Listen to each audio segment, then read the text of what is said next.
Bienvenue à tous dans cette nouvelle vidéo. On se retrouve pour la troisième et dernière analyse de ce lundi 15 août 2022 sur les Pokémon de la septième génération. Et dans cette vidéo, nous allons parler de Lucanon. Alors Lucanon, qui est l'évolution finale de Larvibule et Charjabug. Alors je sais plus comment il s'appelle ce Pokémon. Chrysapile, oui voilà, j'ai un tout petit doute sur le moment. Alors du coup, on va voir ce que ça donne en stratégie. Il possède comme sa préévolution, du coup, le type insecte et électrique. Alors insecte électrique, un type qu'on connaît également avec Megavolt, hein, bien sûr.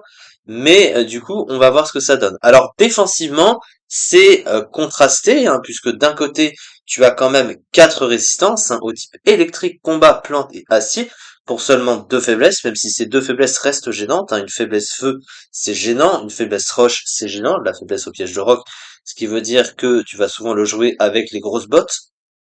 Mais comme ce sont des faiblesses déjà présentes pour le type insecte, bah il y a quand même l'apport de résistance supplémentaire, donc du coup il y a plus de résistance que de faiblesse, et du coup c'est plutôt correct défensivement malgré tout. Et offensivement, c'est plutôt correct également.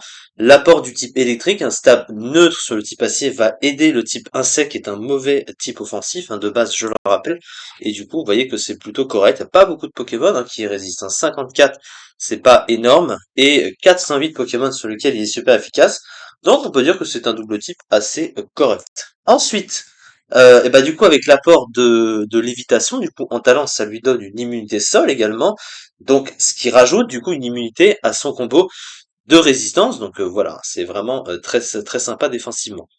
Au niveau de ses statistiques, alors il y a quand même quelque chose que j'ai du mal à comprendre par rapport à ce que fait Game Freak avec ses Pokémon, parce que quand tu regardes le Pokémon, tu vois que c'est une sorte, je sais pas comment dire, une sorte de petite de petite libellule ou de petite lucioles, je sais pas trop ce que c'est comme insecte, un scarabée, hein, doté d'une grosse paire de mandibules. Donc, en général, ce genre de Pokémon, ça va vite, hein, c'est rapide, c'est un type électrique en plus de ça.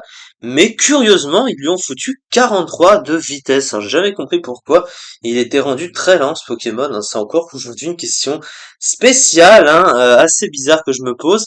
Mais c'est vrai ouais, il est pas vraiment fait pour être lent. C'est assez curieux. Mais du coup, ça réduit son potentiel, hein, forcément, d'être aussi lent. Par contre, ce qu'on note, hein, c'est sa grosse puissance de frappe, hein. Il a quand même 145 en attaque spéciale. C'est quand même très fort pour un insecte, donc c'est quand même ça qu'on peut lui admettre. À côté, son bulk, il est sympa sans être extrêmement ouf, hein. 77 en PV, 75 en SPDF, 90 en défense. Bon, ah, c'est kiff kiff, hein. C'est moyen plus, on va dire. Ou moyen moins, c'est juste moyen, voilà, comme bulk. Et son attaque de 70, c'est évidemment pas utilisable. On va maintenant passer un peu à son move pool.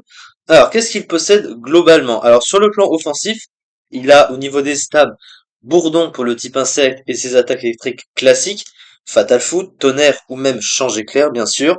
Pour pivoter, par contre, sur le plan du coverage, il a pas énormément de trucs. Alors, il possède Energy Ball seulement, ou c'est tout, hein, globalement.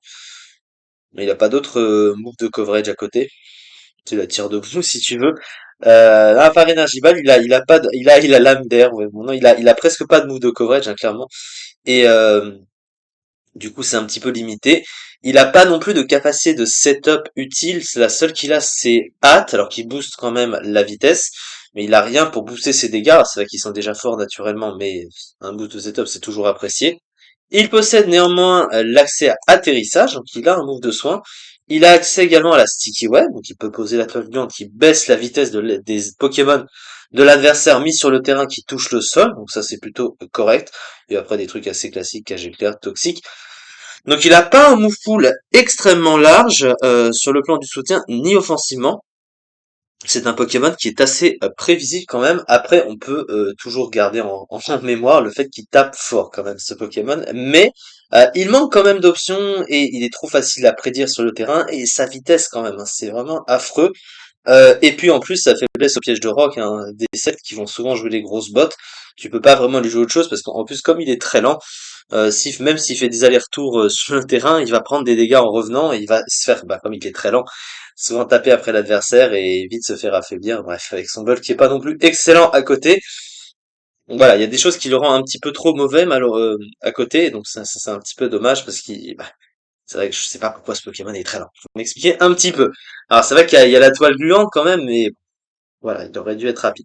Statistiques en attaque spéciale, du coup, très élevées, des statistiques en point de vie et en défense correcte, bon double type offensivement, et accès à l'évitation qui lui donne une immunité au type sol, 2 fois plus de résistance que de faiblesse.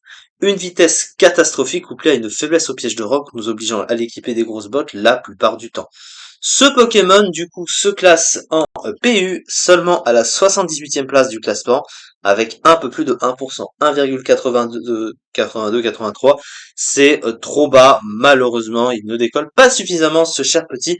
Il ne décolle pas, hein, c'est pas un jeu de mots, ou presque, hein, ça dépend, vu qu'il est lent, ce truc. Voilà, c'est ça en tout cas pour cette vidéo. On se retrouve à présent demain pour la suite des analyses sur les Pokémon de la 7e génération. Merci beaucoup de m'avoir suivi et à très vite pour la suite.